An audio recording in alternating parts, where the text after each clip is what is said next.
You found it. Your home for the best content on your favorite team, the Fighting Tigers of LSU. Do us a favor. Subscribe to the channel. Leave your comments below. Be sure to smash that like button.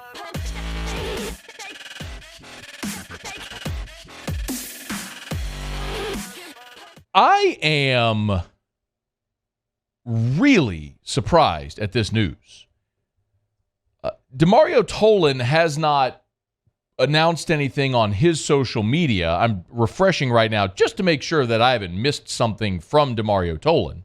So he has not announced on his social media. But everyone out there seems to have this news, and I believe On3 was the first to have it. At least they're the first to have the cool, fancy, schmancy graphic per Matt Zenitz, that Demario Tolan, the LSU freshman linebacker, is entering or has entered the transfer portal.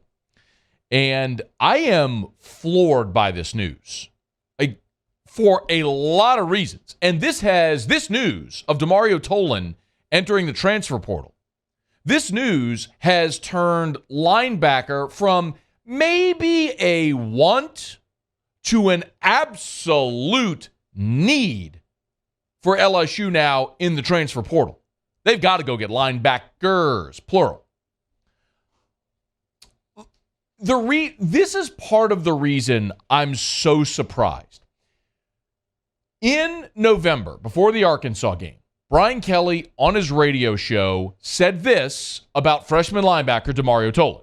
Demario Tolan, don't forget that name. You're going to have a combination of Tolan and Perkins that I couldn't be more excited about. Demario Tolan is coming into his own. He's a true freshman. Demario had back surgery in the summer, which put him back quite a bit. No pun intended there. Certainly, he is a young man that has a bright future. He's doing some really good things. He has the instincts of a Micah Baskerville as a true freshman. And I mean that in terms of pass coverage, understanding how to attack the line of scrimmage, and he's got incredible athletic ability. His future is very, very bright. We're very blessed there to have those two linebackers. I mean,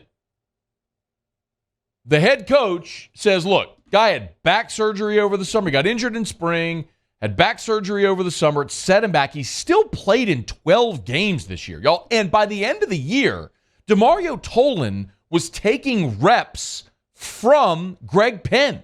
There were times where you would see 32 on the field with 23, and Penn was the one that came off. Tolan essentially bypassed West Weeks as the third guy in the rotation. Now, I'm counting Harold Perkins as the jack because he was playing a different position. I'm talking on the inside where you had Baskerville and you had Greg Penn, and Tolan started taking reps away by the end of the season. Now, Tolan did not play in the bowl game. And as best I could tell, talking to people around, he wasn't even dressed. So I don't even know if he was in Orlando at this point. But the reason that this is so incredibly perplexing is the coaching staff loved the guy. They raved about him. He overcame injury, and by the end of his freshman season was getting legit reps and snaps and playing time. Not just like an excuse me, end of the game, running out the clock rep, or just special teams. Like, he was playing linebacker. I mean, he was part of the rotation by the end of his freshman season. And then look at the linebacker position, y'all. Micah Baskerville's off to the NFL. Mike Jones is off to the NFL. You've already had Desmond Little and Colby Fields enter the portal. Now, Little was playing a different position. He was kind of playing that jack spot, but still a linebacker in this defense. And Colby Fields, who spent 1 year coming in from South Carolina, is in the portal as well, which means your only scholarship linebackers returning are Greg Penn, Harold Perkins, West Weeks, who Tolan had seemingly passed. So he was part of a 3 or 4 man rotation. There's not a lot that's obvious. Like, I understand if you're Colby Fields, why you left. Maybe the bigger question is, why did you ever come here to begin with? I get it. You're buried on the depth chart. It was going to be hard for you to crack the rotation. I get why some of the offensive linemen that have chosen to leave. Marcus Dumerville. I get why Marcus Dumerville left. You can understand a lot in the transfer portal why guys leave based on availability, snaps, playing time availability, if they were going to crack a rotation. I get it with a lot of them. Demario Tolan doesn't make a lick of sense. Coaching staff loved him. He'd cracked the rotation. You were thin there. He was going to be a massive part of that rotation next year, major contributor. And the only linebacker, you did not bring in any portal linebackers. The only linebackers you have coming in are Whit Weeks, who's a 4-star, and Christian Braithwaite, a 3-star. So now, without Tolan, all you have coming back at linebacker is Greg Penn, Harold Perkins, West Weeks, and then the 2 freshmen coming in, Whit Weeks and Christian Braithwaite. Now, we all agree here that Harold Perkins is going to be a superstar, and he's going to move from Jack inside with Baskerville out. And so you'll have Perkins and Penn as your starting inside linebackers. West Weeks will be part of that rotation, but you can't go into the season with just those 3 guys and 2 freshmen. So this has gone from a want at linebacker to a must. Like, you have got to go add, like you did a year ago when you added West Weeks and Colby Fields because you were trying to rebuild that room. Well, now you need to do it again.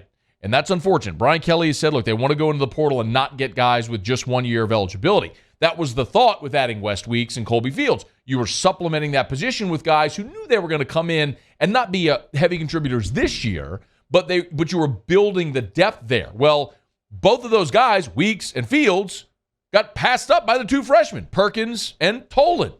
It just doesn't make any sense why Tolan was leaving. Now, I will speculate here, and I want to put in big, big, big flashing letters. I am speculating. I am speculating. I'm not telling you anything I know. I'm not telling you anybody has told me this. I am just speculating. Because so often when something looks funny, smells funny, chances are there's something funny going on. For all the reasons I just laid out, why it makes so much sense for Demario Tolan to return and makes no sense at all for him to leave, the only thing that I can come to terms with is maybe there's an NIL opportunity somewhere else for him, and some of the very aggressive programs paid him. Now, we will see where he lands. I don't know where that's going to be, but there's some programs, and you all know what programs they are, that have been very, very upfront and out front and public with the amount of money they're spending in NIL. And if Demario Tolan lands at one of them, then I think it is a very safe assumption to say that there were some NIL incentives and inducements there to cause him to jump into the portal. And I get it. Can't use NIL as a recruiting inducement. Can't talk to players before they're in the portal. That's tampering. But NIL has created a culture where all of those lines are blurred. Yeah, coaching staff members and members of the athletic department certainly couldn't talk to a player. Could a member of another school's collective who's not officially affiliated with the university reach out to a player? That's what's alleged to have happened with Drake May. Could it have happened here? Maybe. Again, the big disclaimer, I'm not telling you that I know. I'm completely speculating. But there's a handful of schools. We all know them. Florida, Miami, Auburn, Texas A&M. We know the schools that have giant collectives that are spending a ton in NIL. And if Demario Tolan lands at one of them, I think it's a safe assumption to say he probably is getting a big NIL deal to go somewhere. And that wouldn't surprise me tremendously because I think he's a great player with tremendous upside. You don't have to take my word for it. Listen to what the coach said about it. There's not a lot that makes sense as to why Demario Tolan would leave, which leads you to, okay, what are the other reasons that would cause a player like that, who had such a giant future that the coaching staff loved, that was playing as a freshman, to suddenly leave? And we may get that answer in short order, but this is a big blow for LSU because they like Demario Tolan. They are now very, very thin at linebacker, and they have got to go address that now in the portal. As you're following it, the portal window is going to close later this month, but guys in the portal can join their new school at any point. And there's another portal window after spring. So if there's another wave of players that enter the transfer portal after spring football, you better believe LSU is going to be targeting that position in particular because they need linebackers now in the worst way with the news of Demario Tolan jumping in the portal and leaving LSU. Hey, thanks so much for watching. Please leave your comments. I love to interact. And be sure to hit the red subscribe button below.